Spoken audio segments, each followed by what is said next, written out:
façon de faire. Le mouvement qui suggère nécessairement la mise en branle d'une pulsion, d'une énergie fondamentale, attractive, répulsive, filante, excellente.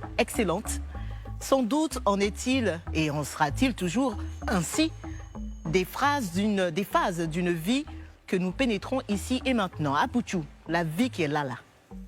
On ne sait jamais. Est-ce que tu es prêt à répondre à nos questions sans faux fuyant? Oui.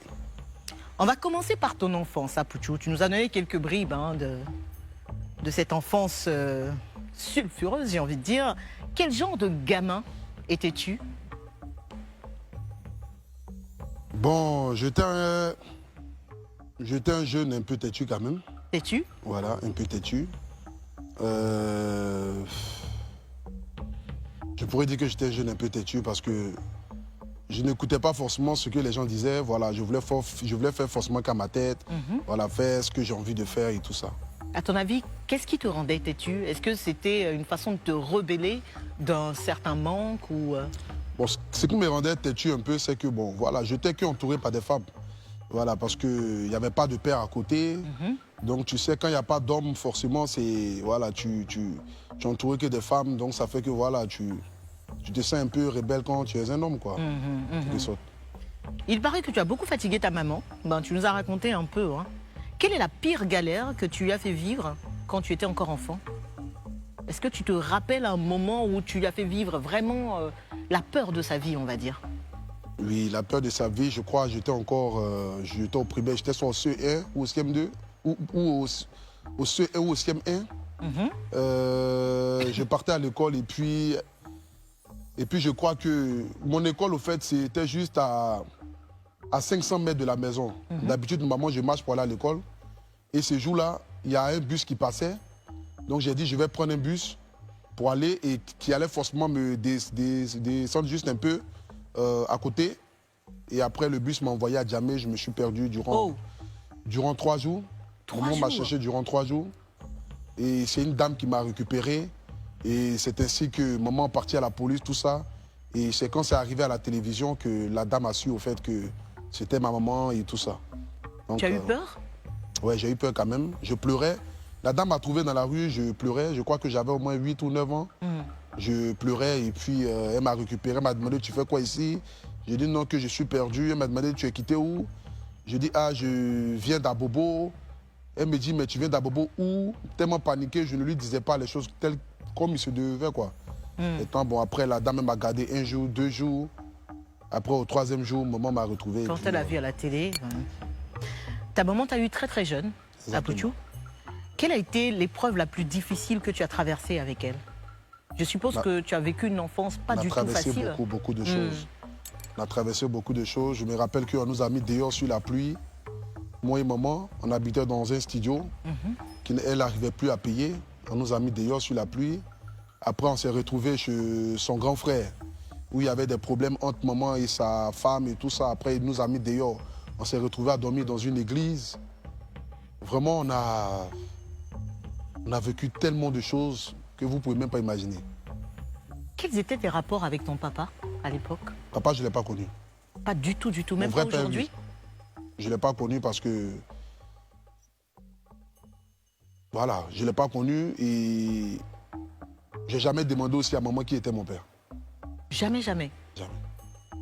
Peut-être parce que tu n'as pas ressenti à un moment donné ce manque-là, une fois que ta mère s'est mise avec... Si, j'ai ressenti ce manque-là, puisque je me rappelle que quand j'étais encore plus jeune, quand il arrivait les fêtes comme ça, où je voyais mes amis avec les papas et tout ça, et quand on me demandait ton papa est où, je disais toujours que mon papa était aux États-Unis. Voilà, parce que je me consolais avec ça. Et puis... Et ta mère n'a jamais pris l'initiative de t'en parler? Bon, en fait, je ne lui ai jamais demandé parce que, tu sais, quand tu... Je me disais que peut-être si je posais la question à maman, peut-être elle allait se sentir voilà, un peu triste de savoir qu'elle vit toutes ces choses avec moi. Et aujourd'hui, je suis en train de prendre de l'âge et je vais lui demander, par exemple, qui était mon père ou bien quoi que ce soit. Donc, je n'ai jamais eu vraiment l'occasion de parler de ça avec elle. Mais dernièrement, elle m'avait envoyé un message lorsqu'il y a eu des histoires qui sont passées sur les réseaux sociaux. Elle m'avait demandé que, ah Stéphane, est-ce que tu aimerais que je te parle de ta famille? Je ne lui ai pas répondu, jusqu'aujourd'hui. C'est pas vrai. Elle m'a envoyé ce message. Pourquoi? Je Tu ne n'as lui ai pas pas envie de répondu savoir? parce que, je sais pas, mais jusqu'à présent, je n'ai pas voulu savoir véritablement d'où, voilà, qui était mon père, papa. Parce qu'elle m'avait déjà dit qu'il m'avait abandonné au fait. Il n'a pas reconnu par sa famille et tout ça, donc je n'ai pas voulu savoir. Donc quand dernièrement, il y a eu des histoires sur Facebook, elle m'a dit, ah Stéphane, tu aimerais... Parce qu'il y a eu trop de choses qui se sont dites sur la toile. Et elle m'a demandé, tu aimerais savoir véritablement qui est ton père, d'où tu viens, qui est ta famille paternelle et tout ça. Elle m'a envoyé le message et jusqu'aujourd'hui, je ne lui ai pas répondu. Tu n'es peut-être pas prêt à entendre pour l'instant. Tu ne veux pas savoir. Non, mais j'ai quand même une petite colère. J'ai quand même une petite colère parce que chaque enfant a forcément envie d'avoir un père à côté. Bien sûr. Voilà, chaque enfant a forcément envie d'avoir un père à côté. Et quand tu apprends que ton père, il est pas mort, il est vivant et qu'il ne cherche pas à te voir, c'est comme si, voilà, tu étais comme une malédiction dans sa vie, quoi. Et maman a joué les deux rôles à la fois. Elle a joué le rôle du père, le rôle de la mère. Et le beau-père a pris le relais? Et le beau-père après le relais. Évoquons à présent le chapitre France, AP. Quand et comment tu t'es retrouvé là-bas? Je me suis retrouvé en France parce que, vous savez, comme je l'ai toujours dit, je n'ai pas de niveau scolaire. Voilà, je n'ai pas de niveau scolaire et je n'avais pas de formation en tant que tel ici en Côte d'Ivoire. Mais je rêvais toujours d'aller en Europe. Voilà, ça a toujours été dans ma tête. Je rêvais d'aller en Europe, je rêvais d'aller en Europe. Et je disais tout le temps à maman que j'ai envie de partir en France. Maman me disait, non, actuellement, je n'ai pas d'argent. Mais quand ils vont payer mon film, je vais prendre cet argent-là pour pouvoir te faire partir en France. Mais si tu vas en France, qu'est-ce que tu vas faire? Je n'ai pas de famille en France. J'ai personne en France. Je disais à maman que je sais que c'est là-bas ma vie va changer. Je ne sais pas comment tu vas faire, hein, mais ramène-moi en France. Même si je vais dormir dans la rue, je vais dormir dans la rue. Donc quand maman a eu les moyens, on a fait la démarche du visa. On était 25 qui avons fait la demande du visa. Nous sommes partis 25 ou 24. Et parmi ces 24 personnes, c'est moi seul qui a été pris. Oh. C'est moi seul qui a eu le visa. Et après, je suis parti en France. Et c'est à la veille. Parce que j'ai eu mon visa aujourd'hui et le lendemain, je suis parti en France. Et quand j'ai eu mon visa aujourd'hui, c'est le même soir que maman a cherché à savoir véritablement qui peut me recevoir. Et c'est ainsi qu'on a trouvé un tonton qui s'appelle tonton Dinos, que je salue déjà au passage, qui a décidé de me recevoir chez lui à la maison. Et voilà, je suis parti chez lui à la maison. Comment ont été tes débuts là-bas?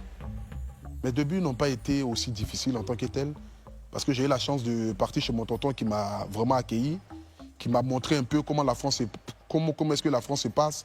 Il m'a dit, voici les endroits à ne pas fréquenter, voici ce que tu dois faire. Il t'a guidé, il faut quoi. chercher à obtenir tes papiers, il m'a guidé et tout ça. Et puis bon, voilà, ça n'a pas été aussi difficile en tant que tel, mais bon, voilà. Quelle est ta situation sociale actuelle en France aujourd'hui? Est-ce que tu as... Bon, question. Est-ce que tu as eu les baisses? Oui, oui. Est-ce que tu as tes papiers? Mais s'il n'y a pas de papier, il n'y a pas venir en France, sinon il y a les calés ici. Tu ne peux pas revenir en Côte d'Ivoire. Côte d'Ivoire, sinon j'allais caler.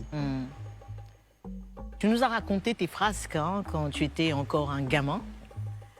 Si jamais on te donnait la possibilité à Pouchou National, tout de suite et maintenant, une occasion, on va dire, de te parler à toi quand tu avais 10 ans, au petit Pouchou, tu as traversé énormément d'épreuves, qu'est-ce que tu te dirais si tu devais lui parler directement à Stéphane qui a 10 ans? Je dirais à ce Stéphane-là d'arrêter de fatiguer maman, parce que je me rappelle que parfois, maman rentrait de la maison, elle était tellement triste. Je la voyais souvent, elle était assise, elle était en train de pleurer. Je me rappelle une fois, on nous avait mis dehors en ce moment, on habitait à Kouté. Et maman était assise, je suis quitté à l'école, je suis venu. Il y avait les bagages de maman qui étaient juste là. Et maman m'a dit qu'on nous a mis dehors. Et il y avait un avion qui passait. Et c'est de là qu'est venu mon amour pour aller en Europe. Parce que je disais à maman que je vais partir en France et à mon retour, je vais acheter ta maison. Et aujourd'hui, si je vais parler à ce Stéphane-là, c'est pour...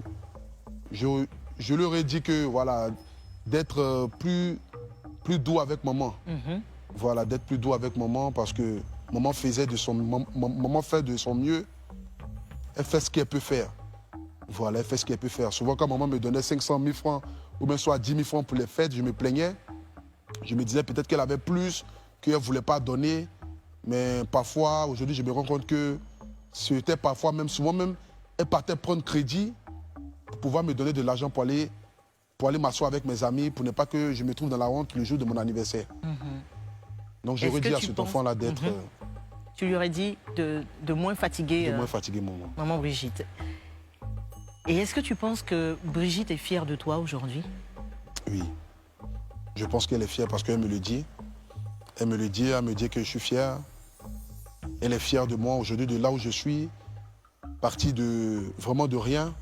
Je suis vraiment parti de rien en fait. Parti de rien pour arriver là aujourd'hui. Je suis en train de construire ma vie. Et maman ne cesse pas de me dire qu'elle est fière. Elle est fière. Et c'est ça qui me booste au fait à pouvoir me remettre en cause, à pouvoir ne pas commettre les mêmes erreurs que j'ai fait, pouvoir me forger et puis de pouvoir progresser petit à petit. À Poutou National, as-tu été totalement sincère dans ce confessionnal? Oui. Merci beaucoup Stéphane.